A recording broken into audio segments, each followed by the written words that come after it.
Texto escrito antes del capítulo 2. No hay ancho ni estrecho en la tierra, no hay rápido ni lento en el cielo. Capítulo 2. Reconsiderando el conocimiento humano. La humanidad lleva en la Tierra un par de millones de años y comenzamos a vivir lo que la gente suele considerar una vida civilizada hace algunos milenios. En Japón, sin embargo, la gente empezó a vivir una vida civilizada solo en los últimos siglos. Con el rápido desarrollo de la ciencia y la tecnología, y sin que ni siquiera tengamos tiempo de comprender a dónde vamos, parece que la civilización moderna ha llegado a su apogeo y que el desorden está apareciendo a escala mundial. ¿Pero es inevitable la conclusión de este desafortunado capítulo de la historia de la humanidad? ¿Qué pasará con el mundo en el futuro? El origen del conocimiento discriminante. Desde el momento que un niño observa a la luna suspendida en el cielo y dice, «Veo la luna», comienza el conocimiento humano. Cuando un niño toma conciencia de la luna, se queda maravillado. Luego de un tiempo, el niño aprende a distinguir entre un sujeto, yo, y un objeto, la luna. El niño termina por conocer aquello llamado la luna como lo otro. Así, incluso a través de la estructura del lenguaje humano, a los seres humanos se les enseña a diferenciarse de la naturaleza. La relación íntima y armónica que alguna vez existió entre las personas y la naturaleza, que podemos apreciar en el asombro instintivo de los niños, se vuelve fría y distante.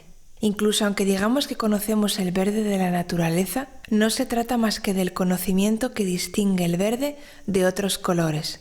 Si no hemos captado el verdor intrínseco de la hierba y los árboles, que se origina con la vida en su interior, no podemos decir que realmente comprendamos lo que es el auténtico verde. La gente cree que lo comprende haciendo una distinción basada en el aspecto externo. Si el conocimiento de una totalidad, uno, se divide en dos y se explica, y luego estas partes se dividen en 3 y 4 y se analizan, no estamos más cerca que al principio de entender la totalidad.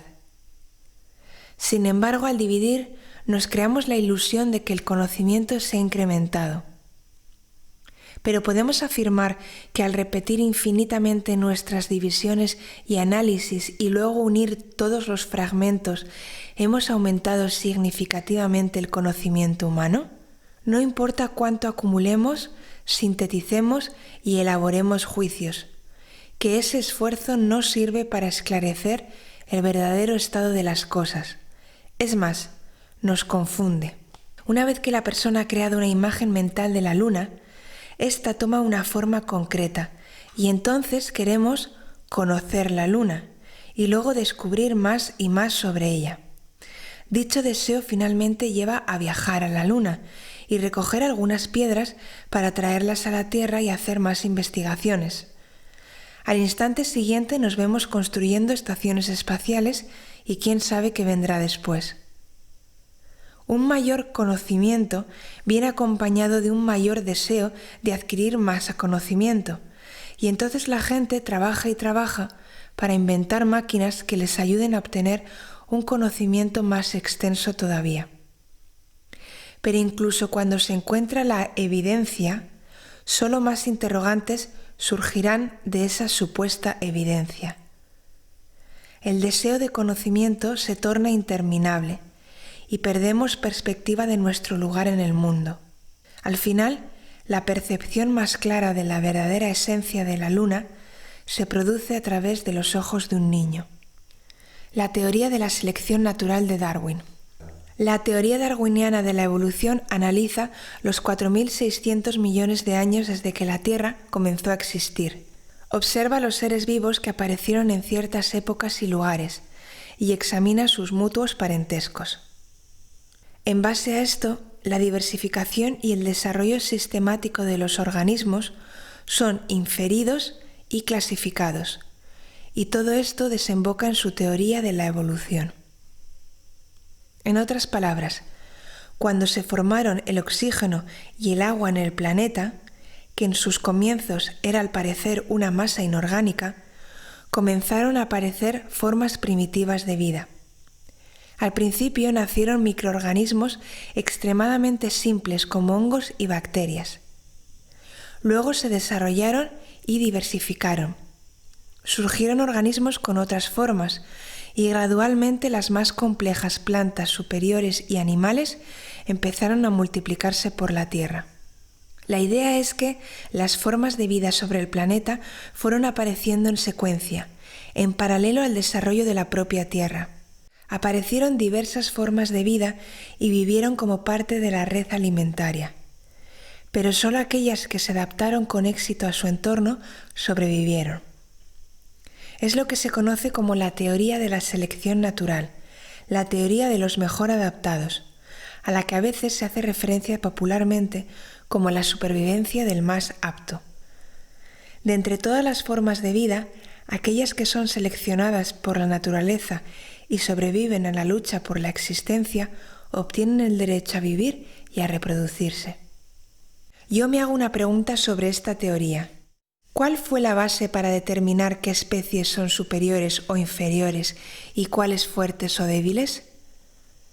Decidir que la supervivencia del más apto es providencia de la naturaleza y que así las personas son la especie superior y más evolucionada parece reflejar más bien la lógica del más fuerte según los seres humanos que la verdadera condición de la naturaleza. En realidad, nadie puede afirmar qué especie es la más fuerte, porque todos los seres vivos dependen los unos de los otros para sobrevivir, reproducirse y finalmente descomponerse para que la vida pueda continuar para todos.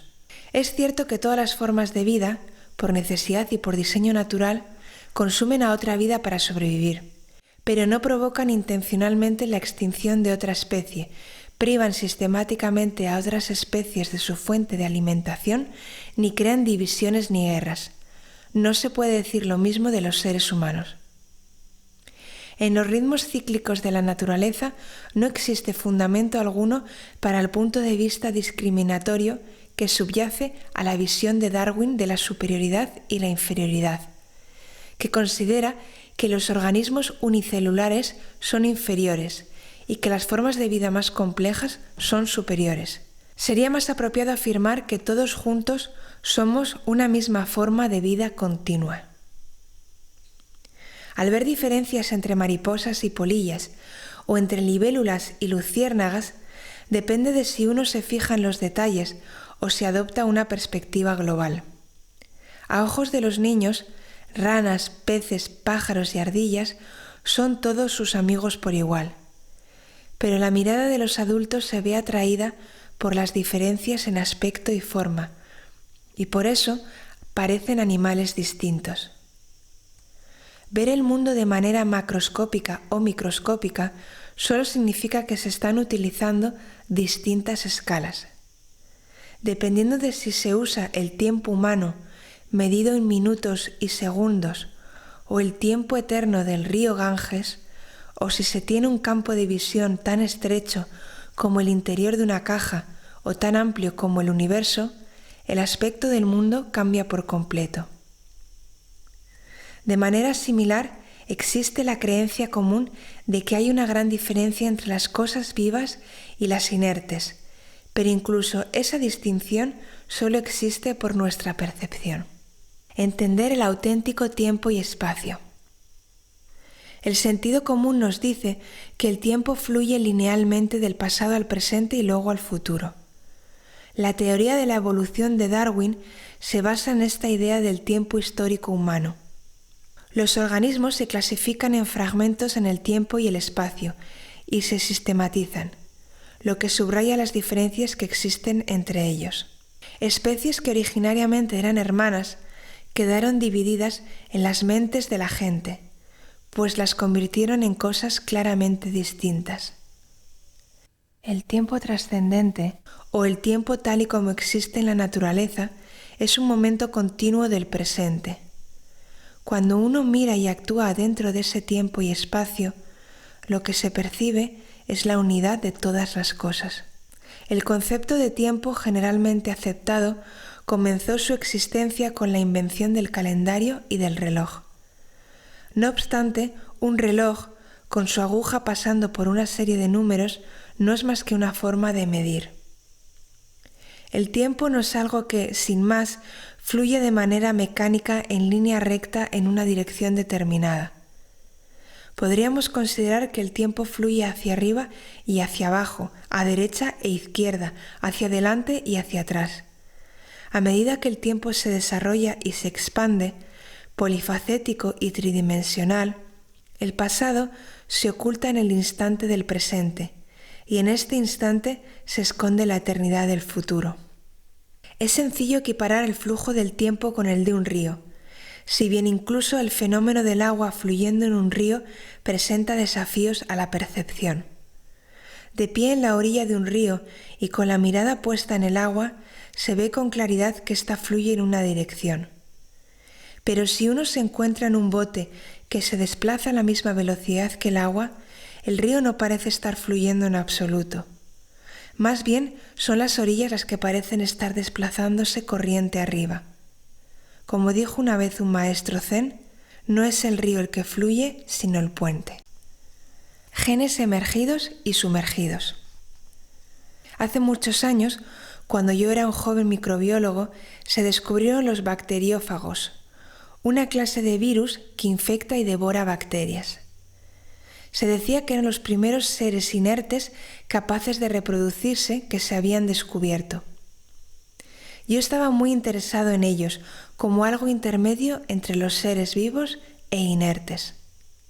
En la actualidad, por supuesto, las investigaciones sobre los virus han desdibujado aún más el límite entre ambos tipos de seres.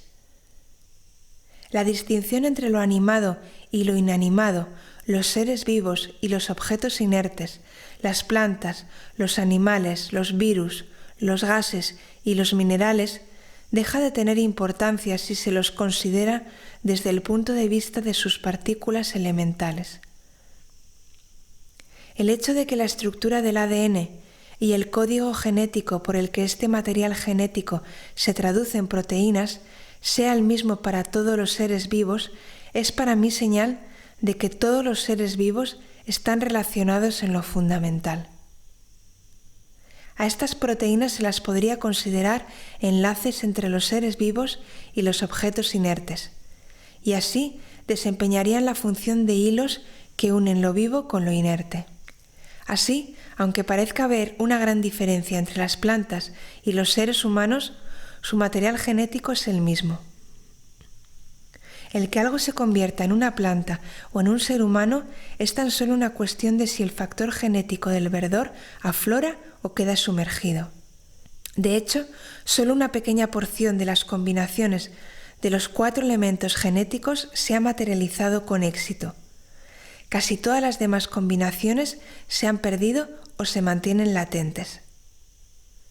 La razón por la que hay tan pocas formas intermedias entre especies y que no podamos encontrar sus fósiles no es necesariamente que no hayan existido. Más que afirmar que los genes que se convierten en las especies intermedias no funcionaron en absoluto, solo podemos suponer que incluso aunque sí nacieran, murieron en sus comienzos sin que los seres humanos se hayan llegado a enterar. Por ello han quedado diferentes especies y variedades aparentemente desconectadas. Es como una acacia que produce millones de semillas, cada una con su propia y distintiva configuración genética. Pocas de ellas llegan a germinar y desarrollarse. 10 años más tarde, quizás solo habrán sobrevivido 1 o 2 árboles como descendientes del árbol madre, pero todo el resto de árboles que no sobrevivieron también fueron posibles. Tomemos las islas del mar interior de Seto, en Japón, como otro ejemplo. Las muchas islas de este mar tienen formas diversas.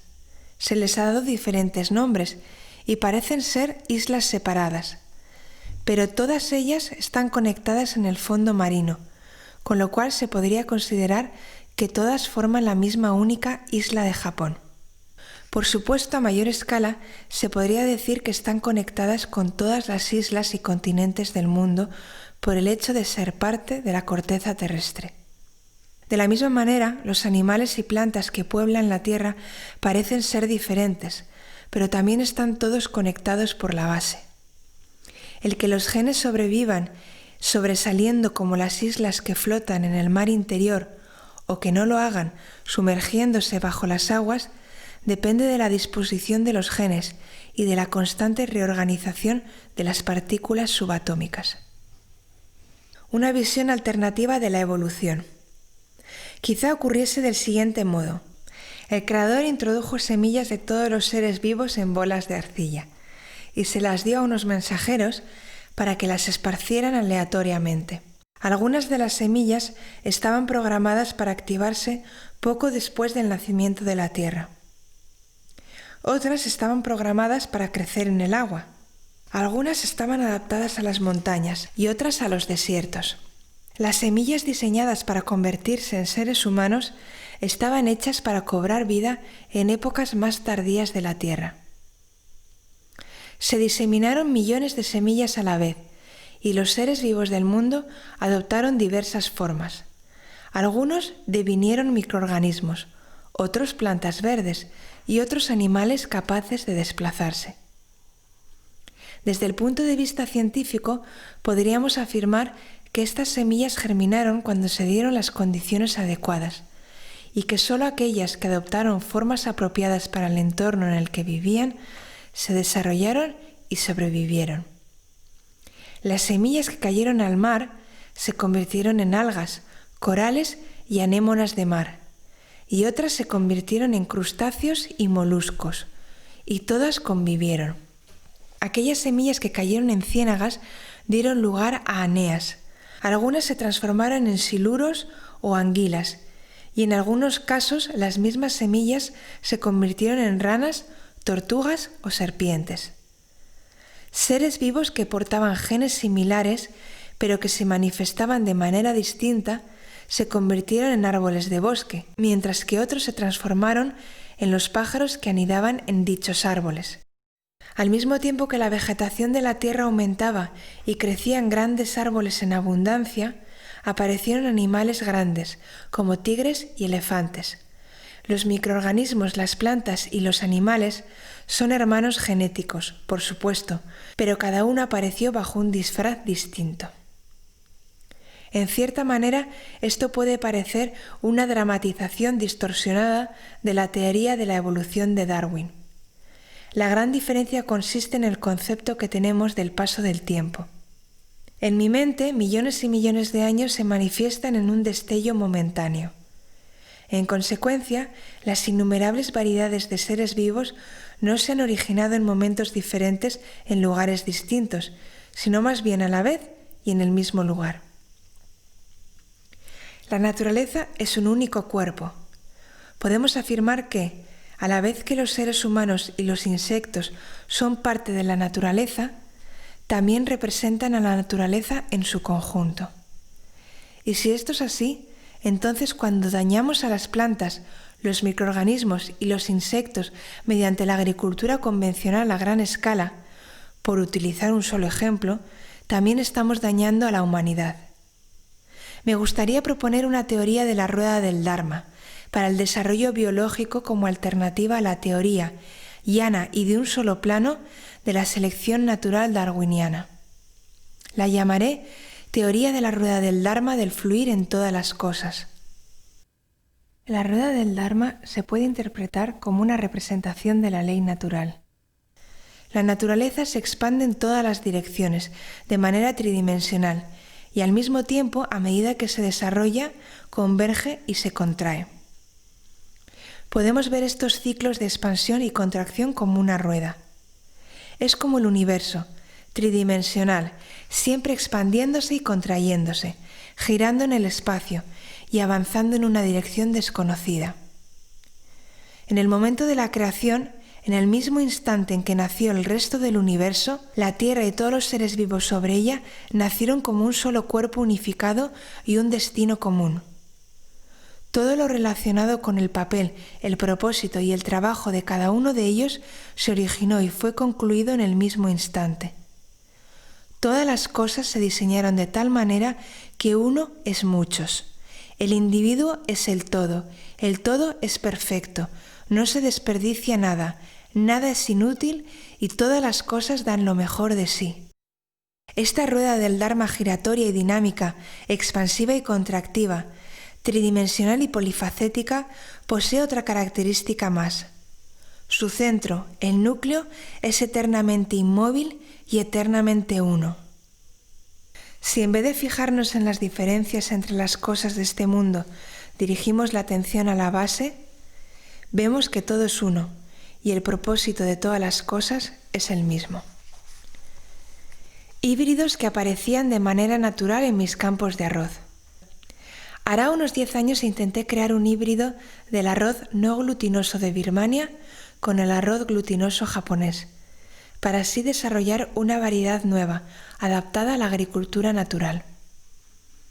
Estos dos arroces tienen unas características muy distintas, pero las particularidades genéticas de sus plantas de origen estaban entremezcladas, con lo que terminé obteniendo 20, 30 o a veces cientos de variedades diferentes. Cuando ordené estas variedades, me di cuenta de que sus características conformaban un continuo.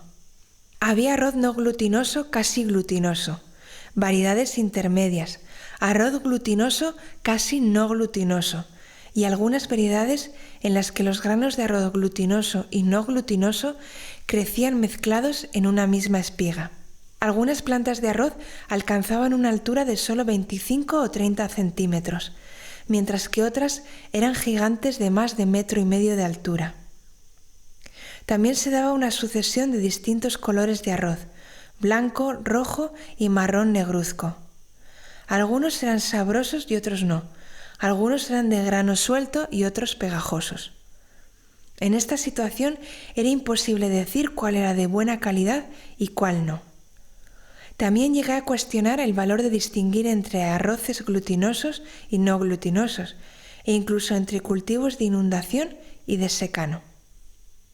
Sin embargo, tras años de hibridar en mis campos, terminé por llegar a la conclusión de que en una granja natural la gente no necesita en absoluto crear nuevas variedades mediante la hibridación artificial, ya que los insectos que la mayoría de la gente considera dañinos estaban creando nuevas variedades por sí solos. En mis campos de arroz me di cuenta de que, tras horadar las langostas y otros insectos agujeros redondos en los granos, apenas brotaban las espigas, de noche llegaban las babosas, los caracoles, los gusanos cortadores y otras criaturas, y se metían en ellos. Lo devoraban todo hasta llegar al estambre en cada agujero, y entonces el polen de otras variedades, arrastrado por el viento, se adhería y fertilizaba la planta.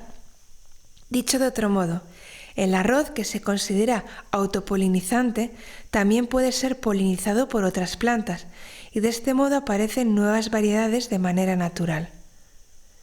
En un arrozal cultivado de forma convencional, rociado con insecticida, no aparecen híbridos naturales. En cambio, con la agricultura natural pueden sobrevivir fácilmente y hay muchas posibilidades de que aparezcan nuevas variedades. Al final, la gente no necesita imitar a la naturaleza mediante la creación artificial de híbridos, pues ya se les da todo hecho. Aparte de hibridar distintas variedades de arroz entre sí, experimenté con la hibridación del arroz con especies silvestres como el arrocillo y la cola de zorra, y tenía planeado que, si iba bien, probaría más combinaciones con el mijo menor y con el mijo chino, aunque mi propósito inicial no era estudiar el arroz en sí mismo. En realidad solo me estaba divirtiendo, haciendo lo contrario de lo que en aquella época recomendaban los ingenieros agrónomos. Lo que yo hacía era cultivo inverso en busca de atavismos, especies potencialmente valiosas que se habían perdido a lo largo de los siglos. Con la tecnología actual no cabe duda de que yo habría tenido éxito si hubiese llevado mi investigación un poco más lejos, pero no tenía la menor intención de entrar en los dominios de las ciencias biológicas. Me detuve en el momento de confirmar la posibilidad. Cuando vi que los insectos estaban creando una variedad tras otra en mi granja natural, pensé que sería mejor dejarles continuar y yo me desentendí. También llegué a la conclusión de que la clasificación de las plantas en especies, géneros, familias y órdenes no solo era una imposición sobre ellas, sino además de absoluta inutilidad para los seres humanos. Estaríamos mucho mejor si nos contentásemos con apreciar todas las diversas formas que ha puesto la naturaleza, sin interferir. Con la actual tecnología de intercambio genético, crear distintas variedades de frutas y hortalizas se ha convertido en algo sencillo. Yo a esto lo llamo la loca trayectoria de la ingeniería genética.